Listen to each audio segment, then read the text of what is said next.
Praise lord. પ્રભુ ઈસુ ખ્રિસ્તના નામમાં દરેકનું સ્વાગત કરીએ છીએ. ફરીથી પ્રભુ આપણને સંગત આપી, પ્રભુ પવિત્ર વચનો દ્વારા આપણી સાથે વાત કરે, આપણને સમજણ આપે, સહાય કરે. આવો આપણે આંખો બંધ કરીએ, પ્રાર્થના કરીએ. પિતા, અમે પ્રભુ ઈસુ ખ્રિસ્તના નામમાં નમીએ છીએ. આજના દિવસ માટે આભાર માનીએ છીએ, આજની સંગત માટે આભાર માનીએ છીએ. તમારા પવિત્ર વચનને સાંભળવા, મનન કરવા માટે આવ્યા છે. પ્રેક્ટિકલ ખ્રિસ્ત તમારા વચનો છે જે ટૂંક સમયમાં ઘટનાઓ બીનાઓ બનવાની છે. એ બધી વાતો તમારા વચનમાંથી અમે જાણવા, શીખવા, જોવા માંગીએ છીએ. અમે તમારા ઉપર નિર્ભર છે, તમારી વાતો ને અમે માનીએ છીએ. પ્રભુ ઈસુ ખ્રિસ્ત તમને થયેલું પ્રકટીકરણ એ અમે સમજવા માંગીએ છીએ. સહાય કરજો. જોડેલા દરેક વાળા ભાઈ બહેનોને આસ્વાદ આપો. ફરતે આભાર અત્યાર સુધી મદદ કરી માટે દરેકને. પ્રભુ અમારી મુલાકાત લો અને પ્રાર્થના છે, પવિત્ર આત્મા તમારી દોરણીમાં પ્રકાશમાં અમને ચલાવો, વાત વ્યવહાર કરો. પ્રભુ ઈસુ ખ્રિસ્તના નામમાં પ્રાર્થના છે, આમેન. Praise lord. હાલેલુયા. આ પ્રકટીકરણ 21મો અધ્યાય છે અને આપણે ગયા દિવસોમાં ઘણી બાબતો શીખી ગયા. શરૂઆતમાં જે મંડળી, અત્યારે જે સમય છે, તો મંડળીનો સમય ક્યાં સુધી છે ખબર નથી, પણ મંડળીમાં વિદેશીઓ આવ્યા છે અને ઇઝરાયલના લોકો પણ શરૂઆતમાં જોડાયા. એટલે યહૂદીઓ અને ગ્રીક લોકો, કદાચ વિદેશી કહીએ, એમને મંડળીમાં દાખલ કરવામાં આવ્યા અને ખ્રિસ્તના અનુયાયી વધતા ગયા અને એને કહેવાય છે ચર્ચ ટાઈમ. તો ચર્ચનો, મંડળીનો સમય, ઇતિહાસ આપણને જે નેટ પર, ગૂગલ પર સર્ચ મારીને જાણી શકીએ છીએ. એવા સમયોમાંથી મંડળી પસાર થઈને થાય છે અને એમનો સમય પણ આપવામાં આવેલો છે. એનો પણ સમય પૂરો થશે. પછી સમય આવશે ઇઝરાયલનો સમય, અને ઇઝરાયલના સમયમાં જે બે સેવકો આવશે એ ચેતવણી માટે આવશે કે જે ખ્રિસ્ત વિરોધી, એન્ટીક્રાઇસ્ટ અને જુઠ્ઠો પ્રબોધક ને શૈતાન, એનો યુગ જે આવે એ પહેલા પ્રભુ એના લોકોને બચાવવા માટે 1,44,000 સંતોને પસંદ કરવા માટે ઇઝરાયલના લોકો વિશ્વાસ કરે. ઇઝરાયલના માટે સમય હશે અને ઇઝરાયલનો સમય હશે. છેલ્લો વરસાદ એમના માટે હશે અને એમાં પ્રભુના લોકો, પસંદ કરેલા એ મંડળીમાં અંતિમ ભાગ જોડાશે. તો એ સમય, એ ઇઝરાયલનો સમય શરૂ થશે અને ત્યારબાદ જે વિદેશનો સમય શરૂ થશે અને એ 7 વર્ષનો સમય રહેશે. વિદેશનો સમય એટલે ખ્રિસ્તી એક માણસ નહીં, ઇઝરાયલનો એક માણસ નહીં, એમના કોઈ પણ કામ નહીં, એમના કોઈ પણ સામર્થ્ય નહીં, પણ ફક્ત એ ખ્રિસ્ત વિરોધીનો સમય, શૈતાનનો સમય અને જુઠ્ઠા પ્રબોધકનો સમય 7 વર્ષનો ગાળો રહેશે. અને ત્યારબાદ આપણે જે જોઈ ગયા કે 7 વર્ષ જેવા પૂરા થશે તો ખ્રિસ્ત એના જે પસંદ કરેલા લોકો છે એમની સાથે સુવાર્તાનો એક ઉદય શરૂ થશે. લોકોને ચેતવણી આપવામાં આવશે, પ્યાલા રેડાય એ પહેલા. અને એ જે પ્રભુ ખ્રિસ્ત ને એના સંતોનો સમય રહેશે અને એ સમયમાં જે જુઠ્ઠો પ્રબોધક છે, સ્વાપત છે, એમને બાંધી દેવામાં આવશે. અને ત્યારબાદ જે 1000 વર્ષનું રાજ શરૂ થશે એ દરમિયાન 1,00,000 એમાં જે શૈતાન છે તેને પણ બાંધવામાં આવશે. ત્યારબાદ એ શૈતાન એ ગોગ માગોગ રાજાઓને ઊભા કરશે કે જેથી ખ્રિસ્ત ને એનું જે રાજ્યની 1000 વર્ષ દરમિયાન જે વૃદ્ધિ થઈ છે એનો નાશ કરવા માટે અને લોકોને ગુમરાહ કરવા અથવા તો એમને ભમાવવા માટે શૈતાન ઊભો થશે. અને આકાશમાંથી આગ આવશે. એ 6મું ને 7મું પ્યાલું પણ અંતિમ રેડાશે અને શૈતાનનો રાજ્યનો અંત આવશે અને સાથે આખી દુનિયા પણ સમાપ્ત થઈ જશે. અને એ કહેવાશે કે આકાશ ને પૃથ્વી, પ્રથમ પહેલા આકાશ, પહેલા પૃથ્વી જતા રહ્યા. હવે આપણે 21મો અધ્યાય પહેલી કલમ જે જોઈએ છે એમાં વાંચીએ છીએ.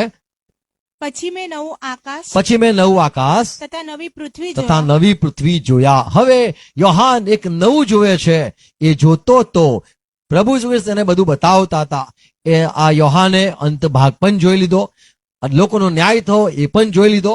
અને આ જે ન્યાય થયો એ લોકોના આત્માના હવે કઈ જગ્યાએ જવાના છે એ પણ હવે એ જોઈ રહ્યો છે. તો અહીંયા 21મો અધ્યાય પહેલી કલમમાં યોહાન, પ્રભુ ઈસુના શિષ્ય કે છે, અને મેં જોયું તો મેં નવા આકાશ ને નવી પૃથ્વી જોયા.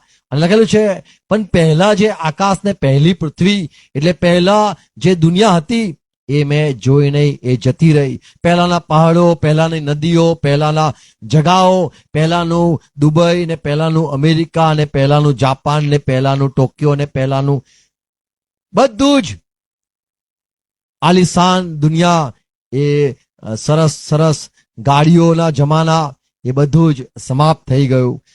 લાઇટ સિસ્ટમ ને બધાએ જેટલું ઇન્વેન્શન કરેલું હતું, મોબાઈલ ફોન ને આઈફોન ને લેટેસ્ટ બધું જ વોશ થઈ ગયું, બધું જ ખતમ થઈ ગયું. યોહાન કે મેં એવું કશું જોયું નહીં. ખાલી મારી આંખ રહી અને આઈ હતી, ફોન નહીં હતો. અને આઈથી મેં જોયું, આંખોથી મેં જોયું તો શું જોયું? નવા આકાશ ને નવું પૃથ્વી. અને આગળ લખ્યું છે સમુદર છે જ નહીં, મેં સમુદર જોયો જ નહીં. હવે આ જે માલાખીના પુસ્તકમાં જોઈએ, 4 અધ્યાય 1 કલમ, યહોવાનો ભયંકર દિવસ, ત્યાં લખેલું છે અગ્નિથી બળતો દિવસ અહીં આવશે. અને એ બધું જ લખ્યું છે, કેમ કે જુઓ તે દિવસ આવે છે, તે ભઠ્ઠીની પેઠે બળે છે. હા, અને ગર્વિષ્ઠો તથા જે ગર્વિષ્ઠો છે, સર્વ જે દુરાચાર બધા દૂર આચાર કરે છે, ખુપરારૂપ થશે. એમના માટે બધું બળતણ રૂપ થશે. સૈન્યનો દેવ યહોવા કહે છે કે હા, જે દિવસ આવે છે તે તેમને એવા બાળી નાખશે કે તે તેમનું મૂળ કે દાઢી રહેવા દેશે નહીં. તો મૂળ નહીં રહે, ડાળી નહીં રહે, એટલે સમુગળો નાશ થશે. હવે જે દુનિયા આવવાની છે એમાં અમેરિકા કઈ હતું નકશામાં, કે જાપાન કઈ જગાએ નકશામાં હતું, અને મિસાઇલો કઈ જગાએથી પહેલા લોન્ચ થઈ હતી, પહેલો માણસ કઈથી ચંદ્ર પર ગયો હતો. અને એ બધું જ મીટાઈ જશે. એ થડ કહો કે એનું રૂટ કહો કે એનું સ્ટેમ કહો, મૂળ અને ડાળી, એટલે એનું નીચેનો ભાગ અને સૌથી ટોચનો ભાગ આખું બધું જ સમાપ્ત થઈ જશે યહોવાના ભયંકર દિવસે. બીજો પિત્તર 3 અધ્યાય 12મી કલમમાં પિત્તર આ જ વાત કહે છે કે ઈશ્વરની જે આગ આવશે, આગ જ્યારે આવશે ત્યારે આ જે પહેલું આકાશ પહેલી પૃથ્વી જે જતા રહ્યા એ આગથી જતી રહેશે. 12મી કલમ, દેવના જે દિવસે દેવનો જે દિવસ આકાશો સળગીને લય પામશે, આકાશો સળગીને લઈ પામશે, તથા તત્વો બળીને પીગળી જશે. તત્વો, એ સોનું છે, લોખંડ છે, સ્ટીલનો મોબાઈલ છે, એ કંઈ પણ બધું એનો જે તત્વો છે એ બધું જ કે છે કે બાળી નાખશે. તેના આવવાની આતુરતાથી તમારે અપેક્ષા રાખવી. તમે રાહ જુઓ કે પ્રભુ બદલો લે, રાહ જુઓ પ્રભુ આવે. લુકની સુવાર્તા 12મો અધ્યાય 49માં પ્રભુએ કીધું, હું આગ નાખવા આવ્યો છું, અને લાગી છે તો હું બીજું શું ચાહું છું. પ્રભુ એના લોકોમાં એવી આગ મૂકે છે કે એ વિશ્વાસ કરે છે કે પ્રભુનો ભયંકર દિવસ આવવાનો છે. સફાનિયા 3 અધ્યાય 8મી કલમ, સફાનિયા 3 અધ્યાય 8મી કલમ, રાહ જુઓ યહોવાનો ભયંકર દિવસ આવે ત્યાં સુધી તમે વાટ જોજો, કોઈ પણ નિર્ણય ન કરતા. કારણ કે પ્રભુ એ કેવી રીતે નાશ કરશે, તો કે બધાને એકઠા કરશે પહેલા, અને બધા એકઠા થઈ જશે ત્યારબાદ એ આખી દુનિયા લખ્યું છે એના કોપથી અને એના ઈર્ષાથી નાશ પામશે. અંતિમ બાબત વાંચો, એના ગુસ્સામાં પ્યાલા રેડાશે.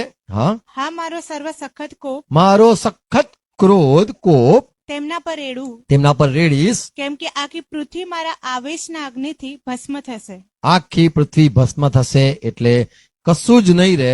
એટલા માટે યોહાન કહે છે, મેં જોયું પહેલું આકાશ પહેલી પૃથ્વી, ખબર નહીં કઈ જતા રહ્યા. આજે જે આપણે કદાચ દુનિયાને જોઈએ છે તો એ રોડ કેવા હતા એ પણ આપણે વિસરી ગયા છે. આજે બ્રિજો બની ગયા, આજે બુલેટ ટ્રેન આવી ગઈ, ખબર નહીં કે એ કેવો રોડ હતો, કેવું થયું હતું.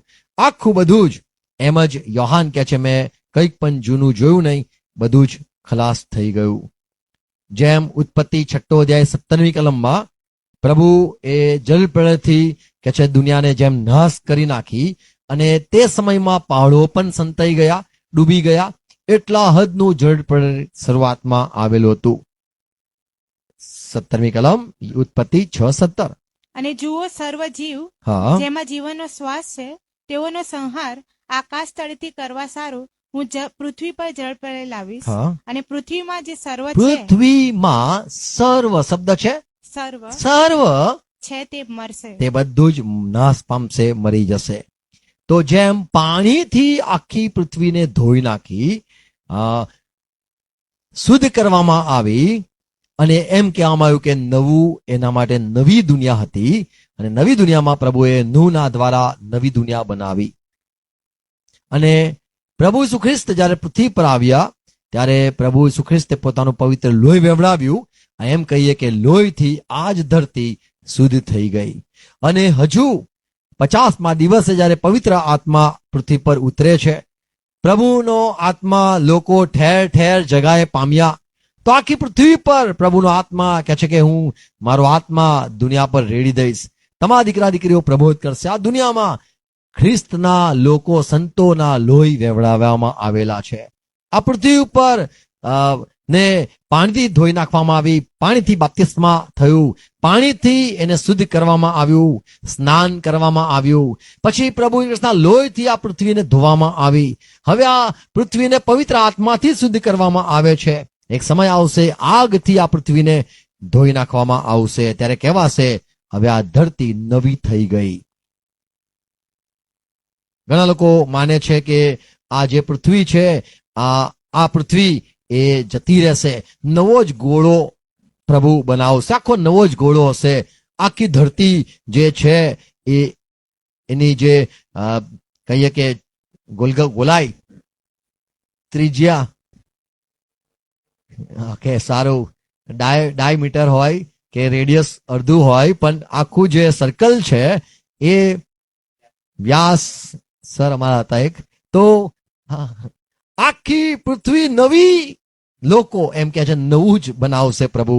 જુઓ હું સગળું નવું કરું છું.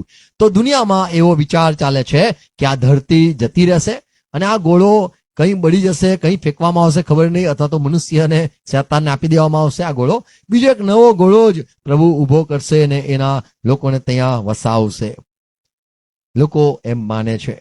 હવે તમારા ઉપર નિર્ણય છે, તમે શું માનવા માંગો છો. બીજો કોરિન્થી 5:17 કલમમાં લખ્યું છે કે તમે ખ્રિસ્તમાં આવ્યા, તમને શુદ્ધ કરવામાં આવ્યા, તમારું બાપ્તિસ્મા થયું, તમને પવિત્ર આત્મા પામ્યા, તમે પ્રભુ ઈસુના લોહીથી શુદ્ધ થયા. અને એમ લખેલું છે જૂનું સગળું જતું રહે છે, જુઓ તે નવું થાય છે. તો જૂનું જતું રહે છે, નવું શું થાય છે? તો જે જૂનું છે એ જ નવું થાય છે, કે પછી જે જૂનું છે એ અલોપ થઈ જાય છે અને કંઈક નવું એ ઉતરે છે. 3:5-17 લખેલું છે, માટે જો કોઈ માણસ ખ્રિસ્તમાં જે છે, કોઈ પણ માણસ ખ્રિસ્તમાં છે તો તે નવી તો ઉત્પત્તિ તે છે. નવી ઉત્પત્તિ છે, નવી સૃષ્ટિ છે. હવે આપણે જયારે નવો જન્મ પામ્યા તો નવા જન્મમાં આપણે નવા છે.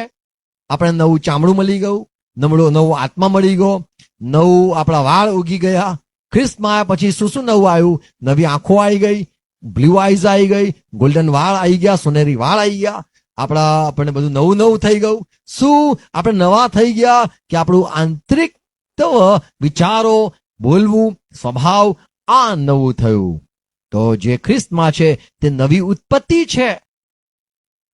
યશાયા 65 અધ્યાય 17મી કલમ લખ્યું છે, જુઓ હું સઘળું નવું કરું છું, એટલે એને ધોઈને નવું કરું છું, કે પછી હું જે જૂનું છે એને ધોઈને નવું કરું છું, કે પછી આ જૂનું આખું કાઢી નાખું છું અને પૂરેપૂરું બધું નવું જ નવેસરથી કરું છું. 17મી કલમ, જુઓ હું નવા આકાશ તથા નવી પૃથ્વી ઉત્પન્ન કરનાર છું. નવી પૃથ્વી ઉત્પન્ન કરું છું.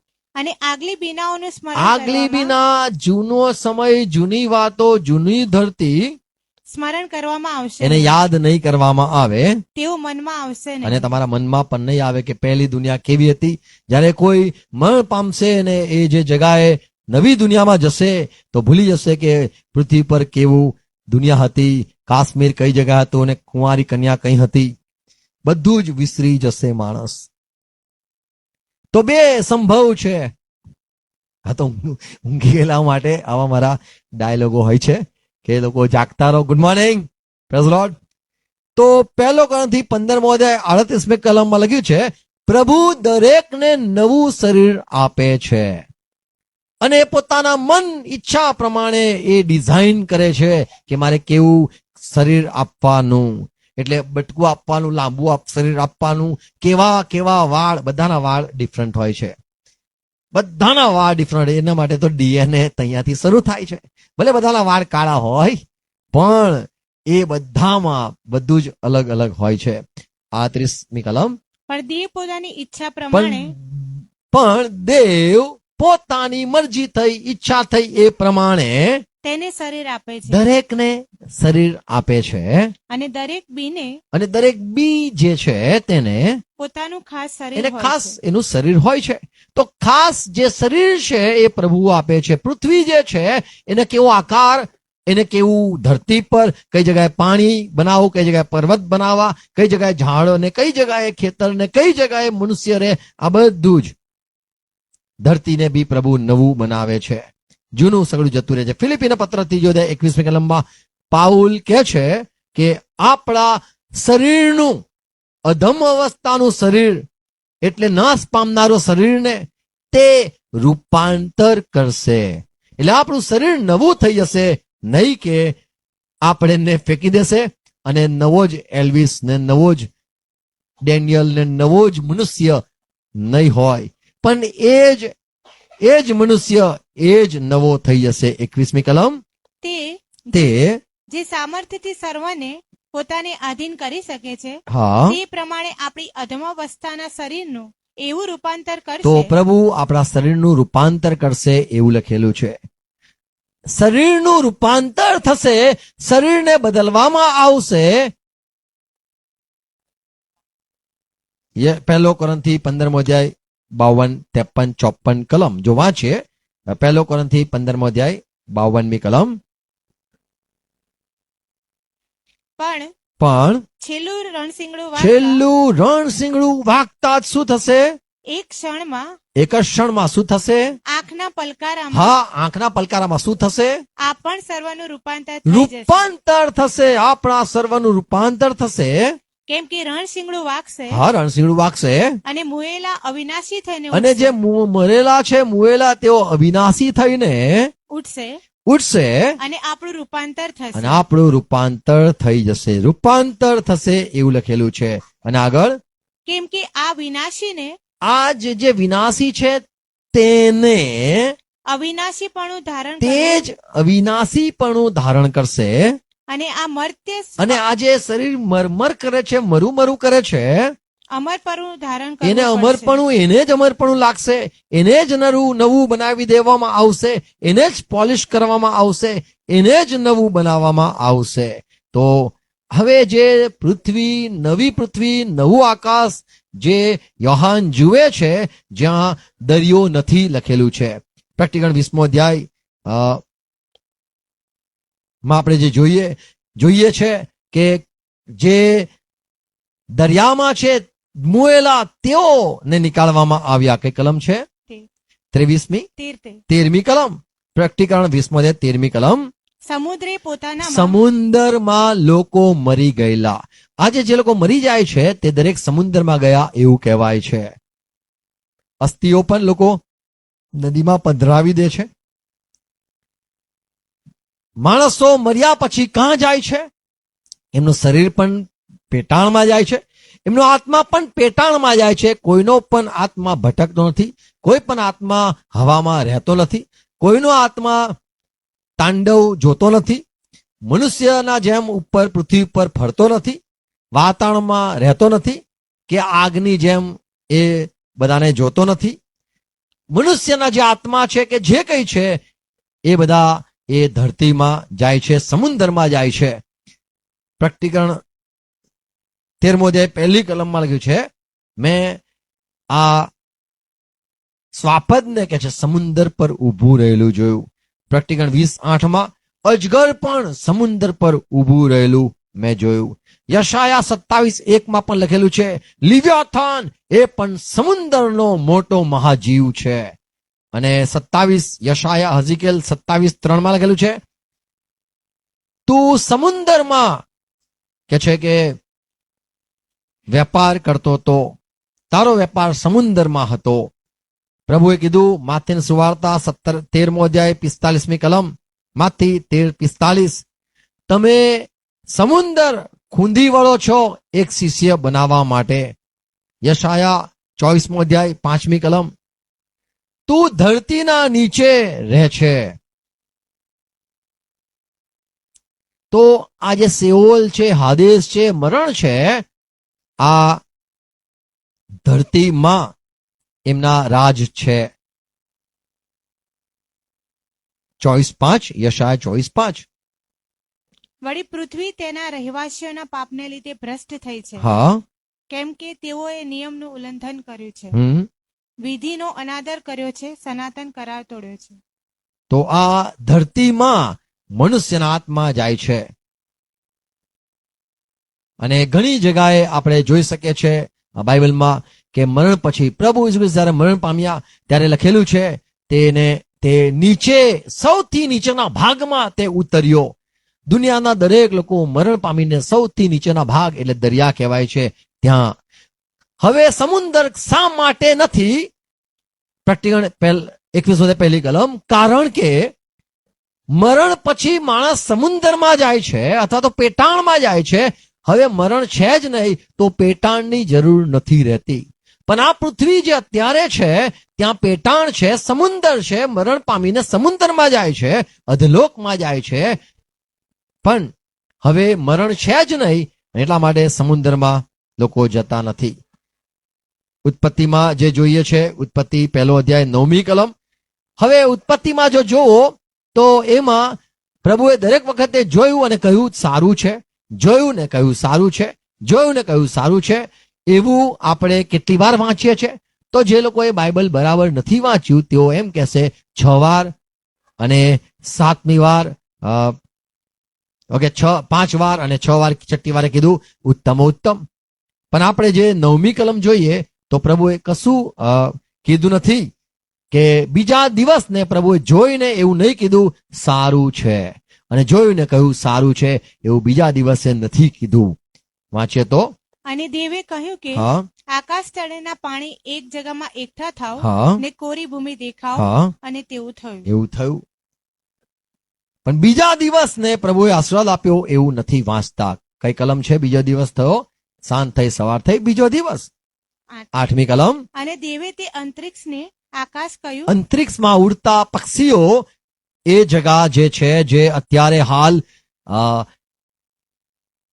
શેતાનનું સ્થળ છે, પહેલું આકાશ, એ જગા, અને જે દરિયો છે એ જગા, ઉપરના પાણી નીચેના પાણી, આકાશ કહ્યું. આકાશ કહ્યું. અને સાંજ થઈ તથા સવાર થઈ, હા. બીજો દિવસ. બસ બીજો દિવસ. પણ પહેલા દિવસ વખતે કહેવામાં આવ્યું, જોયું કે તે સારું છે. કઈ કલમ લખ્યું છે? 4થી કલમ.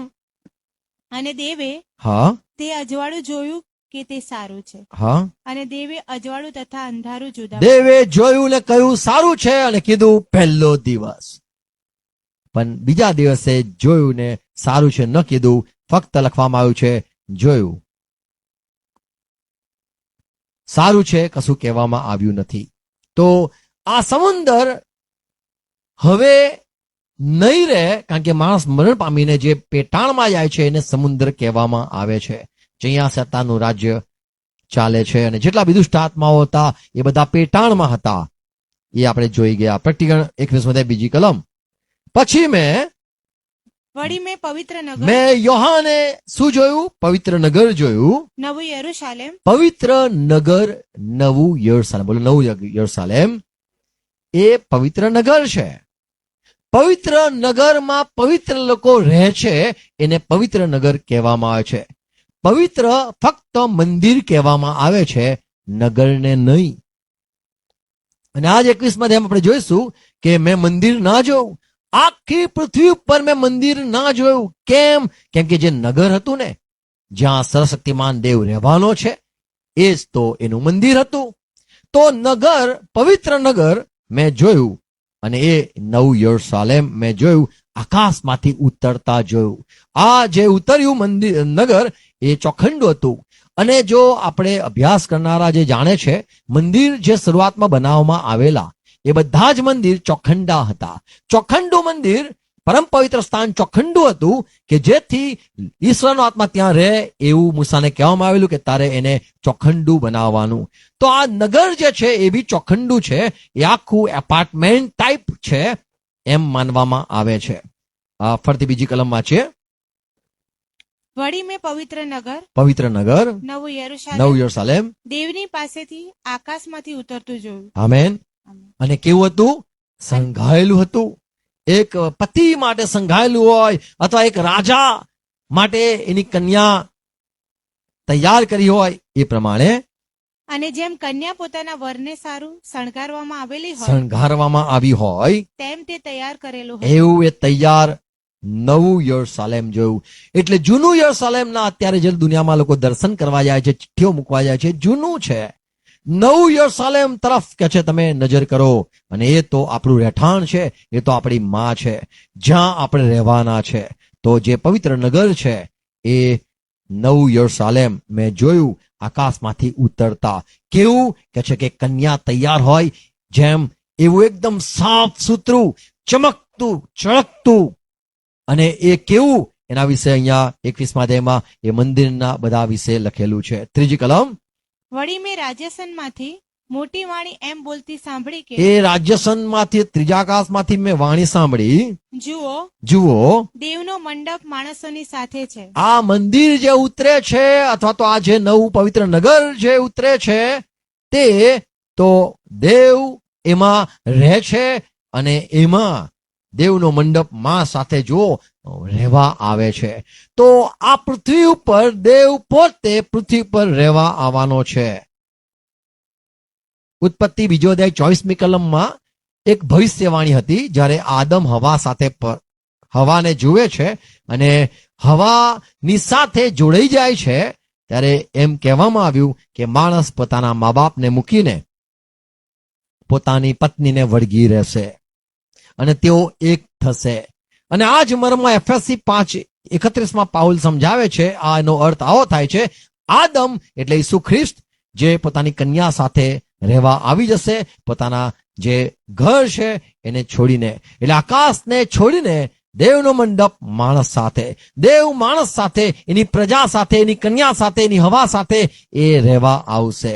જેમ આદમ વિશે કહેવામાં આવ્યું, એના મા બાપને છોડીને પોતાની પત્નીને વળગી રહેશે, એ જ એક મર્મ એફએસસીમાં એનો અર્થ આપે છે પાઉલ. એફએસસી 5:31. એ માટે પુરુષ પોતાના મા બાપને મૂકીને પોતાની સ્ત્રીની સાથે જોડાઈ રહેશે, એનો અર્થ આગળ કે છે અને તેઓ બંને એક દેહ તેઓ થશે. એક થઈ જશે. આ મોટો મર્મ આ છે. તો મર્મ છે. પછી આગળ પણ હું ખ્રિસ્ત હું કોના વિશે કહું છું? આદમ ને હવા એટલે ખ્રિસ્ત અને મંડળી સંબંધી. મંડળી, એના લોકો સંબંધી હું કહું છું, તેઓ એક થઈ જાય.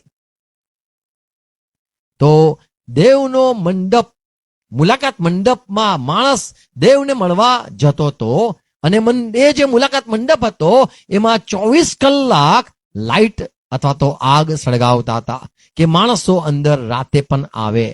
તો એ જે મંદિર છે, આ જે આપણે જોઈએ છે નવું યરૂશાલેમ, એમાં પણ દીવા 24 કલાક સળગતા રહેવાના છે, રાત પડવાની નથી. ત્યાં ચાહો ત્યારે તમે જઈ શકો છો. એવું આ આકાશમાંથી ઉતરતું નવું યરૂશાલેમ છે. તો અહીંયા બીજું એક જોઈએ છે, ગીત શાસ્ત્ર વાંચીએ 29મો અધ્યાય 10મી કલમ અને યોહાન 12:26મી કલમ. પ્રભુ સદાકાળ પૃથ્વી પર રાજ કરવાનો છે, આવીને રહેવાનો છે. યહોવા જળ પ્રલય સમયે ઓકે, માફ કરો, ગીત શાસ્ત્ર 29:10. યહોવા જળ પ્રલય સમયે બિરાજ્યો હતો. હા, વળી યહોવા સર્વકાળ રાજા તરીકે બિરાજનાર છે. તો પ્રભુ સદાકાળ રાજ કરવાનો છે અને બિરાજવાનો છે, સદાકાળ માણસ સાથે રહેવાનો છે. યોહાનની સુવાર્તા 12મો અધ્યાય 26મી કલમ. પ્રભુ કીધું, જ્યાં હું છું ત્યાં મારા લોક પણ હશે, જ્યાં હું છું ત્યાં મારા સેવક પણ હશે. અને આજ પ્રભુ ઈચ્છે છે કે હવે માણસ તો મારી પાસે ઉપર નથી આવતો, પણ હું માણસ સાથે સદા રહેવા આવી જઈશ. યોએલમાં લખેલું છે 3 અધ્યાય 17મી કલમ. યોએલ 3:17. ખચિત આ સાચી વાત છે. શું લખેલું છે? આથી તમે જાણશો આથી તમે જાણશો હું મારા પવિત્ર પર્વત હું મારા પવિત્ર પર્વત પર સિયોન પર રહેનાર એટલે સિયોન પર રહેનાર તમારો દેવ યહોવા છું. સિયોન પર રહેનાર તમારો દેવ યહોવા છું. તે વખતે યરૂશાલેમ પવિત્ર થશે એ સમયમાં યરૂશલેમને પવિત્ર કહેવામાં આવશે. ને ત્યાર પછી કદી પણ કોઈ પરદેશીઓ તેમાં થઈને જશે પરદેશી નહીં આવે, વિધર્મીઓ નહીં આવે. એ મારા પવિત્ર મંદિર પર, મારા રહેઠાણમાં. અને હઝીકેલ 37મો અધ્યાય 27મી કલમ, કદાચ આ આપણે પ્રકટીકરણ 3 અધ્યાય 21મો અધ્યાય 3 કલમમાં વાંચ્યું, એનો રેફરન્સ નીચે તમને નહીં મળે, પણ આ હઝીકેલ 37:27માં આ વાત લખેલી છે. મારું નિવાસસ્થાન પણ મારું નિવાસસ્થાન પણ તેમની સાથે તેમની થશે. સાથે થશે. હું તેમનો દેવ હું થઈશ તેમનો રાજા થઈશ ને તેઓ મારા લોક અને થશે. તેઓ મારી પ્રજા થશે. તો જુઓ, દેવનો મંડપ માણસ સાથે, તો માણસની સાથે દેવ રહેવા માટે આવી જશે. અને આ જે ઉતરે છે રહેઠાણ, જેમાં પ્રભુ ઈચ્છે છે જ્યાં હું છું ત્યાં જે લોકો છે એની સાથે, એ પણ મારી, એ પ્રભુની ઈચ્છા હતી, મારા જે શિષ્યો છે એ પણ મારી સાથે સદા રહે. Praise God. તો એ વચન પૂરું થશે. દેવનો રહેઠાણ માણસની સાથે, દેવ માણસ સાથે વારસો કરશે, રહેવા આવશે. 4 કલમ 21મો અધ્યાય 4 કલમ, પ્રકટીકરણ 21:4. તે તેઓની આંખોમાંનો હવે અહીંયા અઘરી વાત કીધી છે. તે સમયમાં દેવ તેઓનું દરેક આંસુ, લૂછી નાખશે. તો શું સ્વર્ગમાં લોકો રડશે? મન પેલો નહીં આપતો, પેલો મન નહીં બોલાવતો, પેલો મારા ઘર ખેતરમાંથી ઉઠાઈ ગયો, પેલો જો આવું કરે છે, શું ત્યાં રડારોડ થશે? અહીંયા લખ્યું છે પ્રભુ દરેકની આંખોની આંસુ. અહીંયા દરેક આંખ લખ્યું છે. બહુ અઘરી વાત છે. શું બધા રડશે? હા, દરેક આંખ. શું લખેલું છે? દરેક આંસુ. દરેક આંસુ. તો દરેક રડશે. શું? તેઓના આંખોના આંસુ લૂછી નાખશે. હા, જેટલા પણ પ્રભુના સાથે રહેવા નવા આકાશમાં આવવાના છે, બધા રડવાના છે. બધા જ રડશે, બધા જ રડવાના, કારણ કે એમના ખાનદાનના બધા લોકો તો સ્વર્ગમાં નહીં હોય. જેમના સાથે સમય પૃથ્વી પર 20 વર્ષ, 25 વર્ષ એનિવર્સરી ને 50 વર્ષ જુબલી ને સુબલી ને બધું કરેલું હશે, એ ના હોય. પતિ હોય, પત્ની ના હોય, પત્ની હોય, પતિ હોય, બૈરી હોય, પુરુષ ના હોય, બાળક ના આવ્યું હોય ને આ બધું રડારોડ. ત્યાં નવા આકાશ, નવી પૃથ્વીમાં આંસુઓ ને લૂછવામાં આવશે. કેમ કે જે વહાલાઓ છે તેઓ કદાચ નહીં મળે. 4 કલમ ફરતી વાંચો. તે તેઓની આંખોમાંનું દરેક આંસુ લૂછી નાખશે. હા, મરણ ફરીથી અને થનાર મરણ શબ્દ છે. મરણ, જુદાઈ ફરી નહીં થાય. તો જુદાઈ જે થઈ છે એના કારણે આંસુ હશે. પણ હવે જો તમારી વાઈફ તમારી સાથે આવી ગઈ, ચિંતા ના કરો, હવે આ નહીં જાય. કદાચ દાદા, દાદુ, દાદા, બાબુ, ડેડુ, બીજો શબ્દ છે ડડ્ડુ. પતા નહીં, हमारे यहाँ पता नहीं, हमारे तुम्हारे यहाँ होगा. तो जो मेढक को डड्डू बोले, मेढक को डड्डू बोलते हैं, है ना? हाँ, बोले तुम लोग कुछ भी बोले. हाँ, तो जो लड्डू, अभी तो ठंडी में लड्डू खाया करो, तो वहां पे लोग रोएंगे. पर प्रभु हरेक की आंसू के आंसू, सब के रोने, બધા રડે છે, એમના આંસુઓને લૂછી નાખશે. અને વેદના, મરણ વેદના નહીં થાય. અને પહેલુંનું સ્મરણ, પહેલો ફર્સ્ટ લવ, પહેલી નજરનો પ્યાર, મારો બિલવડ, મારો લવલી લવલા જાન જનૈયા, आई क्यों नहीं सोना बाबू ने બધું, બાબુ મોસાઈ ને क्यों आया नहीं है, વાટ જોશે, પહેલા નહીં મળે. 4 કલમ. તેમજ શોક કે રુદન, શોક કે રુદન, કે દુઃખ ફરીથી દુઃખ થનાર નથી. ફરી થનાર નથી. અને આગળ પ્રથમની વાતો પ્રથમની વાતો જતી રહેલી છે. જતી રહી છે. તમારા સ્મરણમાં બી નહીં આવે કે તમારો પહેલો લવ, જેના માટે તમે 10 વર્ષ 50 વર્ષ રાહ જોઈ, એ મળે, એ પણ તમે ભૂલી જશો. કોણ? કઈ? હું પોતે મારા જીવનમાં ભૂલી ગયો. હું જેવો માણસ હું ભૂલી ગયો, તો તમારું શું? કદાચ કોઈને એક ગર્લફ્રેન્ડ હોય તો યાદ હોય, પણ કોઈને 70 હોય તો હું યાદ રાખે. નામય ભૂલી જાય. ખ્રિસ્તમાં આવ્યા પછી વિસરાઈ જાય છે. સ્વર્ગમાં ગયા પછી તમે ભૂલી જશો. જે લોકો ફોરેન જાય છે ને એ લોકો ભૂલી જાય છે ઇન્ડિયા કેવું છે, ઇન્ડિયાના શું માણસો છે, ઇન્ડિયાના લોકો કેવા છે, પોળ કેવી છે, ગલીઓ કેવી છે, ગંદકી યાદ નહીં આવતી. એમને ફરીથી અહીંયા પગ મૂકવાનું મન નહીં થતું કે અમારા અહીંયા તો બહુ સુંદર, બધું કેટલું સાફ છે. છી છી. મેં એક શહેર જોયું અને ખરેખર એ શહેર જ નથી ગુજરાતમાં. જે ભરૂચ છે ને એ ભરૂચ ખરેખર શહેર નથી. બાકી તમે બીજા બધા જ બધી સિટીઓ એકદમ સ્માર્ટ સિટીઓ બની ગઈ છે, પણ પેલીને સિટીને એકદમ પછાત રાખેલી છે. ખબર નહીં કેમ. ઓકે, 5મી કલમ 21:5. રાજેશન પર જે બેઠેલો છે હા, તેણે કહ્યું કે જુઓ, હું સઘળું નવું બનાવું છું. જુઓ, હું સઘળું નવું કરું છું. કદાચ રડે છે, ચિંતા ના કરો. નવી પેર તમને નવું આપું છું. કચકચ જતી રહેશે. નવું જુઓ, સઘળું નવું કરું છું. વળી તે કહે છે કે લખ, તું તું લખ. કેમ કે આ વાતો વિશ્વાસ આ લખી લે, વિશ્વાસ યોગ્ય છે. એકદમ નવું મળશે, એકદમ ફ્રેશ, એકદમ તમને મનપસંદ ગમે, એકદમ મન મેચિંગ, એકદમ મન હોય એવું.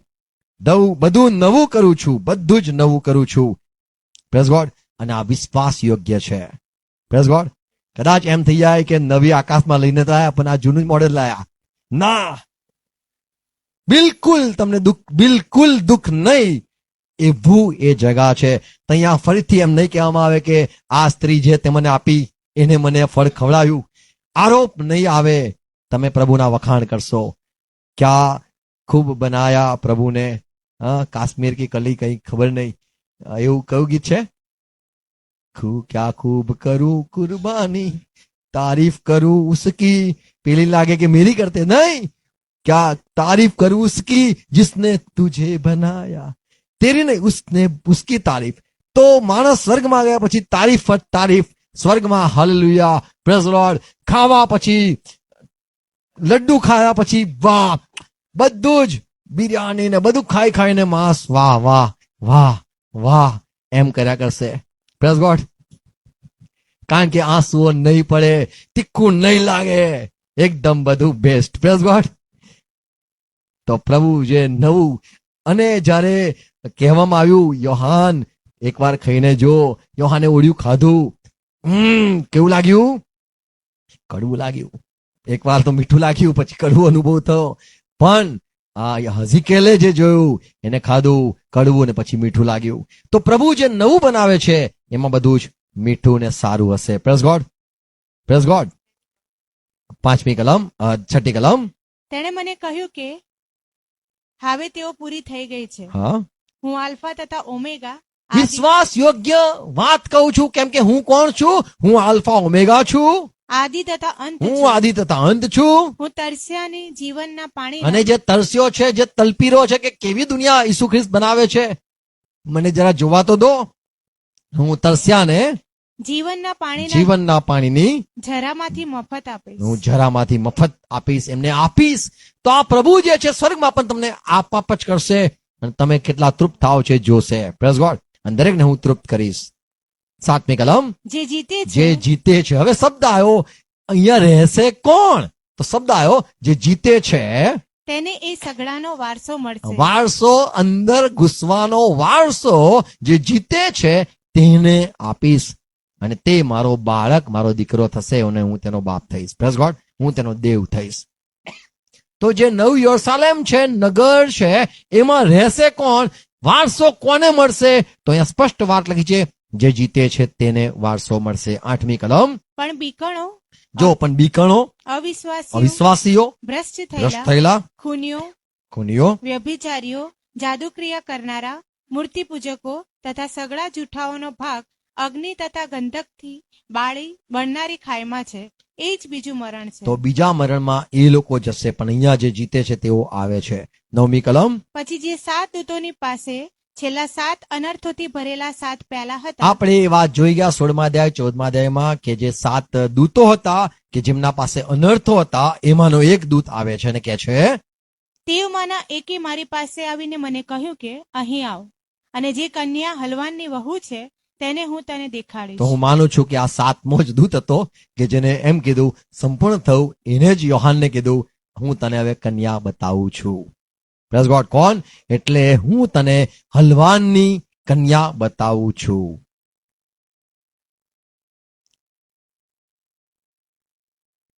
21 અધ્યાય 10મી કલમ. હવે કન્યા બતાવું છું ને યોહાન ખુશ થઈ ગયો. હવે હલવાનની વાઈફ કેટલી સુંદર મને જોવા દે. કેવી હશે હલવાનની કન્યા? કેવી છે મને જોવું છે. એની આંખ કેવી છે, એના વાળ કેવા છે, એ કેવી દેખાય છે હલવાનની કન્યા, મને જોવા દે. યોહાન બહુ ખુશ થયો અને 10મી કલમમાં ઠુસ થયો. વાંચો. એમ કહીને તે મને આત્મામાં ચલ ચલ ચલ તને કન્યા બતાવું. પછી આત્મામાં એક મોટા મોટા ઊંચા પહાડ પર લઈ ગયો. હવે અહીંથી દેખાય છે. જો હા, એક ઊંચા પર્વત પર લઈ ગયો. દેખાય છે. પછી અને મને દેવની પાસેથી આકાશમાંથી દેવના મહિમા સહિત ઉતરતું પવિત્ર નગર યરૂશાલેમ દેખાડ્યું. આ દેખાડ્યું. હું તો સમજતો તો મને પર્વત પર લઈ જશો અને મને કન્યા બતાવશો. તો નગર બતાવ્યું, પવિત્ર નગર બતાવ્યું. આકાશમાંથી ઉતરતું પવિત્ર નગર સંઘાયેલું કન્યાની જેમ મને બતાવ્યું. તો આ છે હલવાનની કન્યા કે જે તૈયાર થઈ છે, જેમાં રહેવાના છે એ લોકો કે જે સંતો છે, એની પ્રજા છે. રાજા એની પ્રજાથી ઓળખાય છે. બાળકોથી ખબર પડશે એનો ટીચર કેવો હશે. તો હલવાન જે પાવરફુલ છે, એના જે બાળકો છે જેને બહુ અદભુત ચમત્કારો કરે છે, જેના પડછાથી લોકો સાયા થાય છે, જેના બોલવામાં પહાડો ખસેડી નાખે એવા એવા સંતો છે, તો વિચારો એનો ગુરુ કેવો ભયંકર હશે. તો અહીંયા કે છે હલવાનની તને કન્યા બતાવો ને પર્વત બતાવવામાં આવે છે. ઊંચા પર્વત પર લઈ જવામાં આવે છે અને એક જ ક્ષણમાં એને કે છે જો એક નગર, આ પવિત્ર નગર જે આકાશમાંથી ઉતરે છે, નવું યરૂશાલેમ, પવિત્ર યરૂશાલેમ લખેલું છે 11મી કલમ. તેનું તેજ અને તેનું તેજ યાસ્પીસ જેવા અતિ મૂલ્યવાન રત્ન જેવું, એટલે સ્ફટિકના જેવું એકદમ ચળકતું સ્ફટિક જેવું. નિર્મળ હતું. એક નગર જે જોયું એટલું સાફ સુથરું ચમકતું, સોના જેમ ચમકતું આખું નગર મેં જોયું કે જેની કલ્પના આપણે નથી કરી શકતા. એવું નગર મેં કે છે કે યોહાન કે છે મને એ દૂતે બતાવ્યું, જેને અંતિમ પ્યાલો રેડ્યો અને કીધું સંપૂર્ણ થયું. આ દુનિયા જતી રહી, હવે તને એક બીજું બતાવું છું. નવા આકાશ નવી પૃથ્વી પર હવે જ્યાં મંડપ પ્રભુ માણસ સાથે રહેવાનો છે, આ જગા બતાવે છે 12મી કલમ. અને આ નગર કેવું હતું? તો એના કે છે એના કોટ વાળું નગર હતું. ઊંચા કોટ હતા અને એક આખું નગર, ચોખંડું નગર, જેને 12 દરવાજા હતા. અને એ 12 દૂતો, 12 દરવાજા, 12 દૂતો, અને તેના ઉપર 12 દરવાજા ઉપર 12 કુળના, ઇઝરાયલના 12 કુળના બાળકોના નામ લખેલા હતા. 12મી કલમ. તેનો કોટ મોટો તથા તો આ ઊંચો. જે નગર પર્વત પરથી યોહાન પવિત્ર યરૂશાલેમ જુએ છે, એનો કોટ મોટો તથા મોટો ને હતો. ઊંચો હતો. તેને 12 દરવાજા હતા. 12 દરવાજા હતા. દરવાજા પાસે 12 દૂત ઉભેલા અને આ હતા. દરવાજા પાસે 12 દૂત ઉભા હતા. અને દરવાજા ઉપર નામો લખેલા અને હતા. દરવાજા ઉપર જો નામો લખેલા હતા. એ ઇઝરાયલ પુત્રોના 12 અને એને કુળના વાંચ્યું, ઇઝરાયલના બાળકોના 12 નામો યાકૂબના નામ હતા. કેટલું સરસ! ઇબ્રાહિમ, ઇસાક, યાકૂબના 12 છોકરા. ઇબ્રાહિમના બાકીના બાળકોના કોઈ નામ નહીં. યાકૂબના 12 છોકરા. Praise God. ઇઝરાયલના 12 છોકરાના નામ હતા. 13મી કલમ. પૂર્વ તરફ 3 આ દરવાજા, બાજુ 3, ઉત્તર તરફ આ બાજુ 3, 3, દક્ષિણ આ તરફ બાજુ 3 3, અને પશ્ચિમ એ તરફ બાજુ 3. 3. એમ એવા આખું ચોખંડા નગરમાં આવા દરવાજા હતા. અને આ નગર કે છે મેં ઉતરતા જોયું, એ નવા પૃથ્વી ઉપર ઉતરતા જોયું. 12 દરવાજા, ચોખંડું નગર. 14મી કલમ. નગરના કોટના પાયાના 12 પથ્થર હતા. અને એ કોટ જે હતો, એના કોટના નીચે મેં 12 પથરા જોયા. અને તેમના પર હલવાનના 12 પ્રેરિતોના 12 નામ હતા. અને મેં તો 12 જે પ્રેરિત છે ને એમના નામ પણ જોયા. મેં યાકૂબના 12 છોકરાના નામ જોયા. અને આ જ નગરમાં મેં હલવાનના 12 જે શિષ્યો છે એમના નામ પણ મેં જોયા. 15મી કલમ. જે દૂત મારી સાથે બોલતો હતો હા, તેની પાસે તે નગરનું, તેના દરવાજાનું તથા તેના કોટનું માપ લેવા સારું સોનાની છડી હતી. એની પાસે લાકડી હતી નગર ચોખંડું છે, અને એને જોયું, માપ્યું, નગર ચોખંડું, એટલે જેટલી તેની લંબાઈ છે એટલે જેટલી તેની લંબાઈ તેટલી તેની પહોળાઈ તેટલી છે. તેની પહોળાઈ. તેણે છડીથી નગરનું માપ લીધું તો તે 1,500 માઇલ થયું. તેની લંબાઈ તથા પહોળાઈ તથા ઊંચાઈ સરખી છે. તો આ તમે સર્ચ મારી શકો છો કે આ કેટલું મોટું છે, કેટલા કિલોમીટર મોટું છે. એટલું મોટું નગર આ પૃથ્વી પર ઉતર્યું. 17મી કલમ. પછી તેણે તેના કોટનું માપ લીધું, કોટનું પણ માપ લીધું ફરતું. તે માણસના માપ પ્રમાણે હા, એટલે દૂતના માપ પ્રમાણે ગણતા 144 હાથ થયું. 144 હાથ એટલે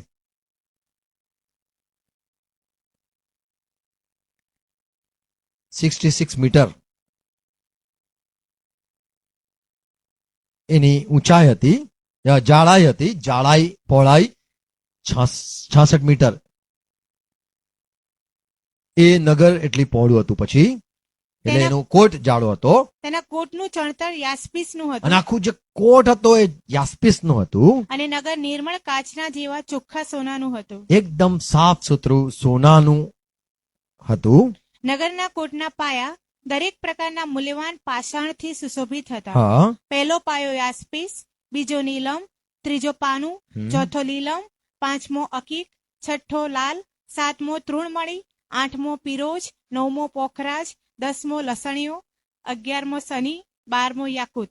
તો અહીંયા જોઈએ છે 12 પ્રકારના મૂલ્યવાન પથ્થર વાળું આ નગર હતું. આજે જોતા હતા જે પિરામિડ છે, પિરામિડના પથ્થર વિશે લોકો સર્ચ મારતા હતા કે હારું આ તૂટે કેવી રીતે અને કેવી રીતે તોડ્યું હશે. આટલો મોટા પથ્થરો કેવી રીતે વાણમાં લાયા હશે ને કેટલા માણસોએ ચઢાવ્યો હશે. આટલા બધા પિરામિડ એકદમ અશક્ય. એ સમયના જમાનાના લોકોએ કેવી રીતે ટેકનોલોજી વગર આટલું એક્ઝેક્ટ બનાવ્યું છે, અને પાછા એના અંદર રસ્તા બનાયા છે. એ કેવું હશે. હવે આ જે નગર આ પ્રભુ તરફથી ઉતરે છે એ તો એક એક એના પથ્થરો વિશે અહીંયા લખેલું છે. હવે આ જે નગરનું કોટ બતાવવામાં આવ્યું, અને ચોખંડું નગર છે. કઈ કલમ છે? 16મી કલમ. નગર ચોખંડું છે, નગર આખું ચોખંડું છે, ફરતો આખો કોટ છે.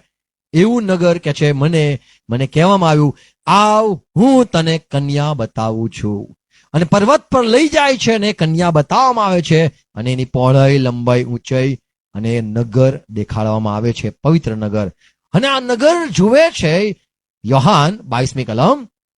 અને હું જોતો તો આ નગર, તેમાં મેં મંદિર જોયું પણ આ નહીં, નગરમાં મેં મંદિર ના જોયું. કેમ કે સર્વશક્તિમાન પ્રભુ દેવ તથા હલવાન એ જ તેનું મંદિર છે. તો આ અહીંયા રહેવાના છે, આજ તો મંદિરમાં રહે છે.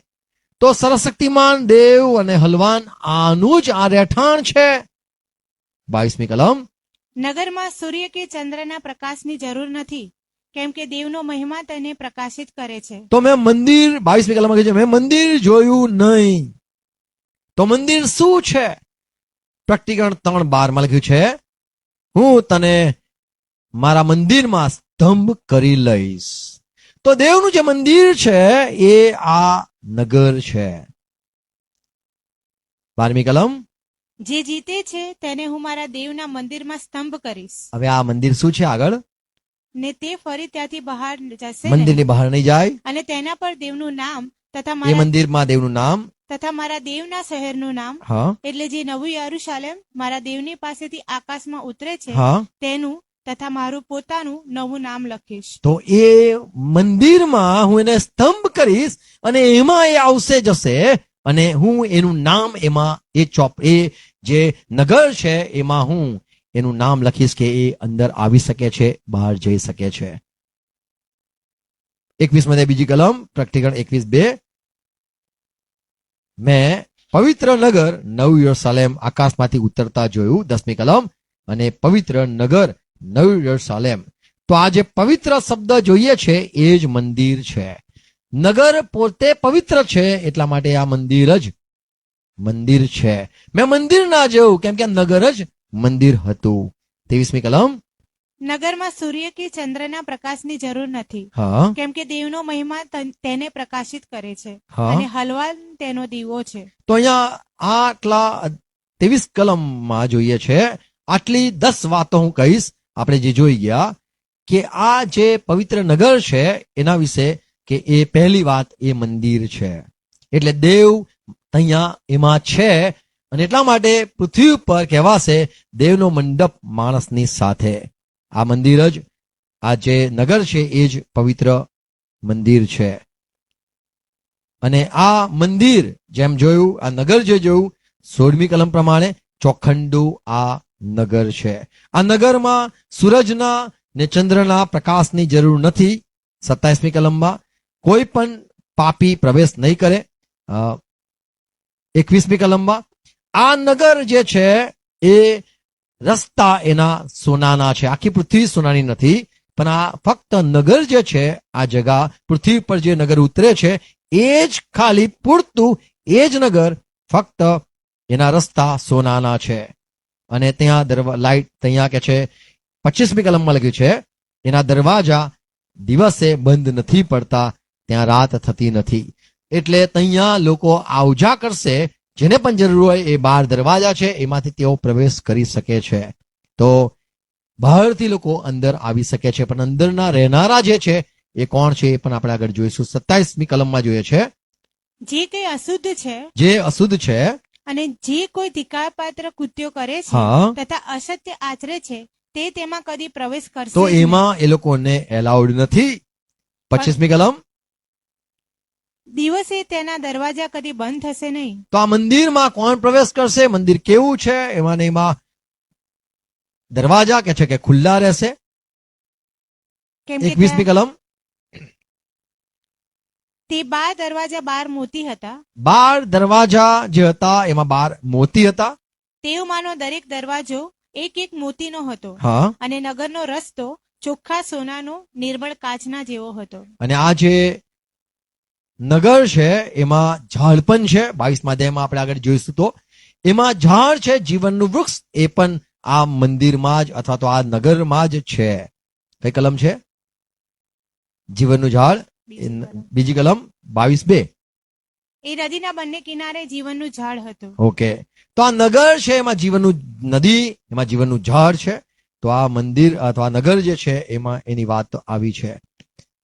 હવે આ જે બીજી વાત કહેવા માંગુ છું, 12 પ્રેરિતના નામ અને 12 જે યાકૂબના છોકરા છે એમના નામ. એટલે આ નગરમાં કોણ કોણ વસશે?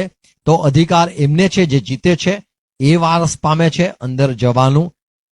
બીજું 1,44,000 સંતો જે છે તેઓ એ નગરના રહેવાસીઓ જ છે. જેમ પ્રકટીકરણ 14:4 જોઈ ગયા કે હલવાન જ્યાં પણ જાય છે ત્યાં 1,44,000 સંતો પણ જાય છે. જો હલવાન પવિત્ર નગરમાં પ્રવેશ કરે છે તો આ 1,44,000 સંતો પણ એની પાછળ પાછળ પ્રવેશ કરે છે. તો નગરમાં કોણ છે? તો નગરમાં 1,44,000 સંતો પણ છે. નગરમાં કોણ છે? તો 24 વડીલો જે આપણે જોઈએ છે. એટલે યાકૂબના 12 છોકરા અને પ્રભુ ઈસુ ખ્રિસ્તના 12 શિષ્યો, એ એના તહીંના માણસો છે, તહીંના આગેવાનો છે, ઉપરી અધિકારીઓ છે. યશગીત શાસ્ત્ર 84:10 લખેલું છે, દાઉદ કહે છે તારા નગરમાં અથવા તારા મંદિરમાં મને તું દરવાન તરીકે રાખજે. એ નગર જે બનાવવાનો છે, તો નગર જે છે આકાશમાં એનો મને દ્વાર પાળ બનાવજે. કેમ કે 1000 દિવસ કરતા 1000 દિવસ કરતા તારા આંગણામાંનો એક દિવસ તારા આંગણામાં આવવાને એક દિવસ શ્રેષ્ઠ છે. શ્રેષ્ઠ છે. દુષ્ટતાના તંબુઓમાં રહેવું દુષ્ટના તંબુમાં એના સાથે રહેવું તે કરતા મારા દેવના મંદિરના દરવાન થવું તે મને વધારે એના પસંદ. કરતા કદાચ અંદર ના જઈ શકું પણ દરવાજા ઉભા રહી શકું એ ઘણું છે. જે દરવાનો અંદર નથી આવતો એ ખાલી લોકોને કે છે અંદર જાઓ. તો દરવાન હોવું સારું છે.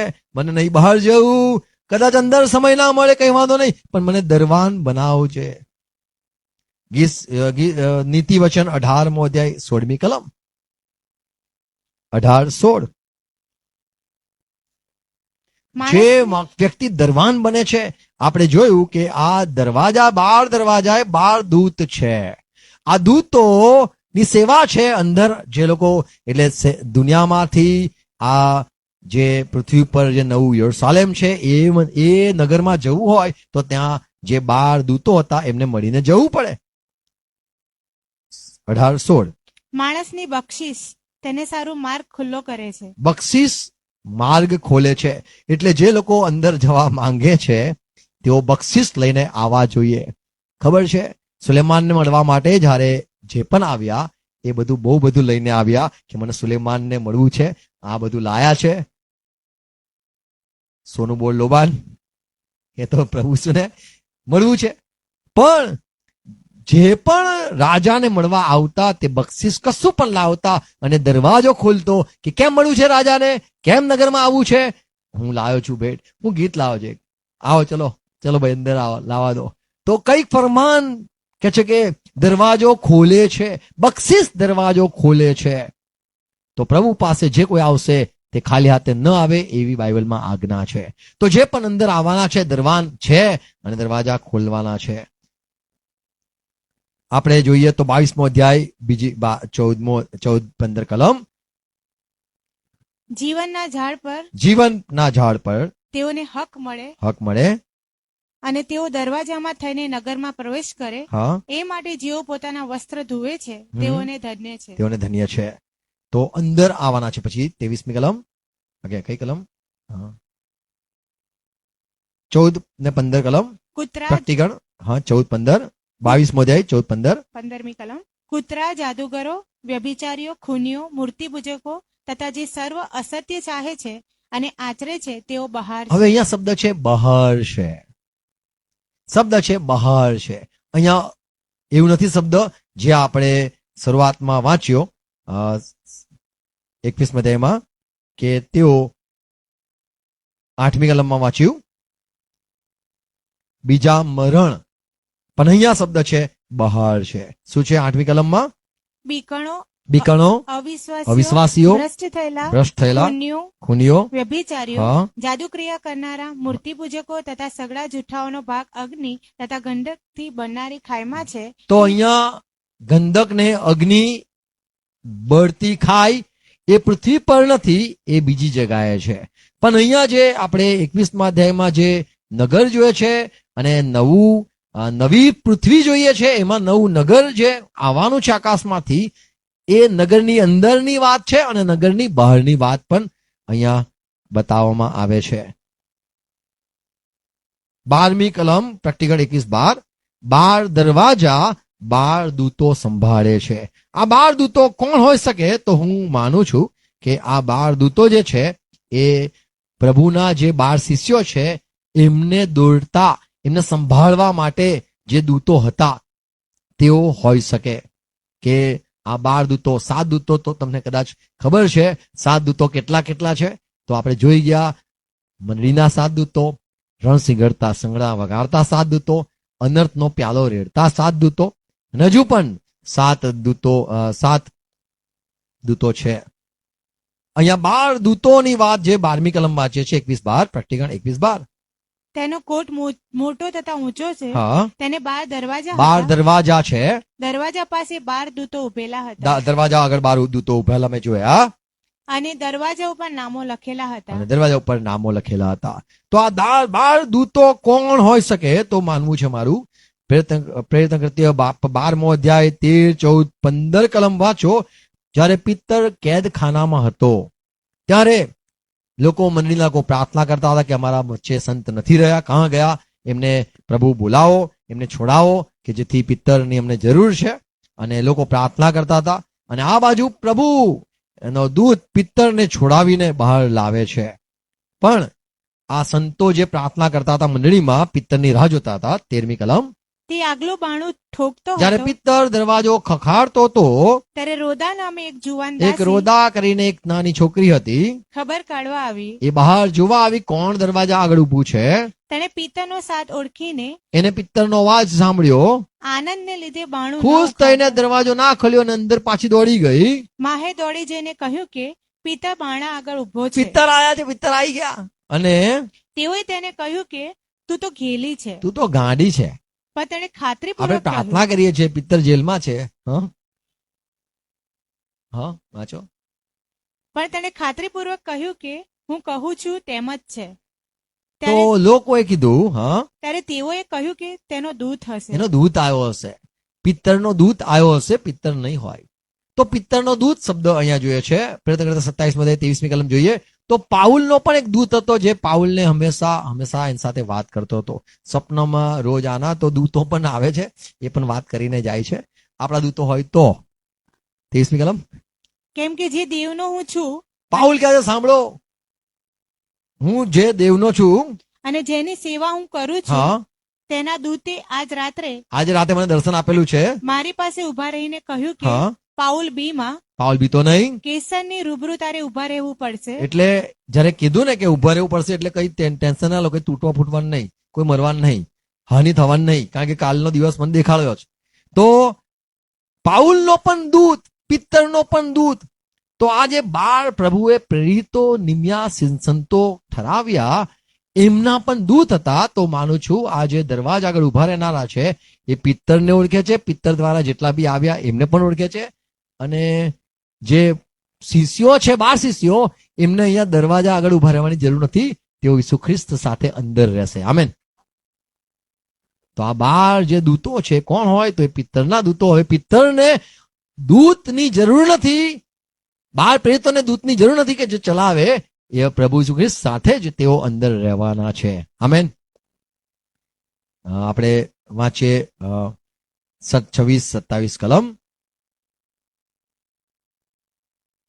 21-26-27. તેઓ સર્વ પ્રજાઓના ગૌરવ તથા કીર્તિ તેમાં લાવશે. તો જે નગર છે એમાં સર્વ જે દુનિયા રહેવાની છે, એટલે બીજી બી ધરતી બહાર છે, અથવા તો બીજા લોકો પણ જે ના તાણ પામેલા છે, બચી ગયા છે, ખ્રિસ્તના લોકો છે, તેઓ બહાર શું કરશે? તેઓ બીજા બધા રાજ્યો પણ છે, તેઓ અંદર આવશે, નગરમાં આવશે. 26મી કલમ. તેઓ સર્વ પ્રજાઓના ગૌરવ તથા કીર્તિ તેમાં લાવશે. તો લોકો બહારની દુનિયાના ન્યૂઝ અંદર આપશે. કીર્તિ શું થઈ?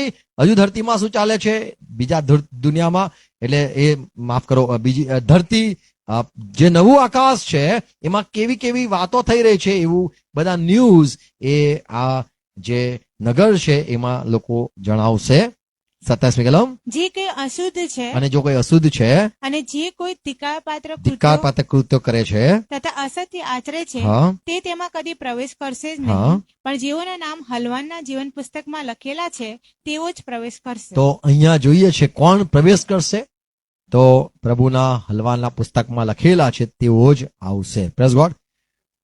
હવે સવાલ એ પ્રમાણે થાય આપણને કે તો જે આખી નવી ધરતી બનાવી અને નગર બનાવવામાં આવ્યું, પવિત્ર નગર, જે અંદર ને બહાર જવા માટે દરવાજા છે, દૂતો છે, અને લોકો અંદર આવે છે અને કોઈ બીજા નથી આવી શકતા, તો એ શું છે એ આપણે આગળ જોઈશું. God bless you. Thank you.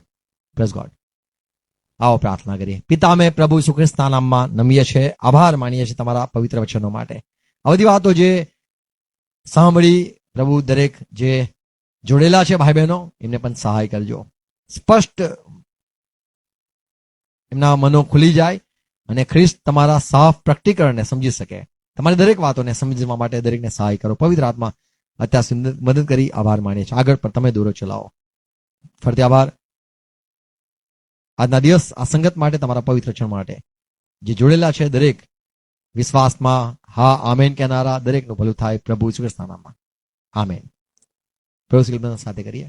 આકાશમાં અમારા બાપ, તમારું નામ પવિત્ર બનાવો, તમારું રાજ્ય આવો, જેમ આકાશમાં તેમ પૃથ્વી ઉપર તમારી ઈચ્છા પૂરી થાઓ. યસનો એટલી આજ મને આપો, જે મને માફ કરું છું તમારું માફ કરો, મેં પ્રશ્ન લાવો અને સદના છૂટકો કરો, કેમ કે રાજ્ય તથા પરાક્રમ મહિમા સરકાશિત તમારા છે પ્રભુ. Amen. Praise God. Thank you. God bless you.